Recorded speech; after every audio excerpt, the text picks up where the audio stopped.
नमस्कार, मी मनीषा जयप्रकाश। आपण पाहत आहात लोकसंदेश न्यूज। पाहूया आजच्या सविस्तर घडामोडी। महिला आयोग अध्यक्ष रुपाली चाकणकरांनी आज कर्जगी घटनेचा घेतला आढावा। पीडितेच्या कुटुंबाला दिला धीर। पीडितेच्या कुटुंबियांना आर्थिक मदत देण्याची ग्वाही। जत तालुक्यातील कर्जगी येथील बालिका अत्याचार प्रकरणाचा खटला जलद गती न्यायालयात चालवून आरोपीला फाशीची शिक्षा देण्यासाठी पाठपुरावा करू। पत्रकारांशी बोलताना त्या पुढे म्हणाल्या की पीडितेच्या कुटुंबियांना मनोधैर्य योजना आणि मुख्यमंत्री सहायता निधीतून आर्थिक मदत देऊ, असे प्रतिपादन राज्य महिला आयोगाच्या अध्यक्ष रुपाली चाकणकर यांनी आज केलं आहे। कर्जगी येथील घटनेच्या पार्श्वभूमीवर पोलीस स्थानक उमदी येथे बैठक घेऊन संपूर्ण घटनेचा आढावा घेतल्यानंतर त्या बोलत होत्या।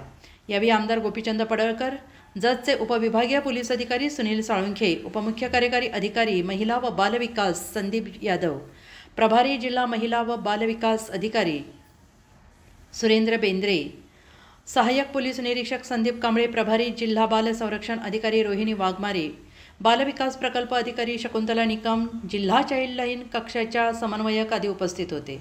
आणि यावेळी महिला आयोगाच्या अध्यक्ष रुपाली चाकणकर म्हणाल्या, कर्जगी येथील अल्पवयीन मुलीवर अत्याचार करून हत्या केल्याची घटना अत्यंत निर्दयी, माणुसकीला काळिमा फासणारी, वेदनादायी असून या घटनेचा मी निषेध करते। या प्रकरणी अत्यंत कमी कालावधीत 15 दिवसात दोषारोपपत्र दाखल केलं जाईल असंही त्या म्हणाल्या आहेत।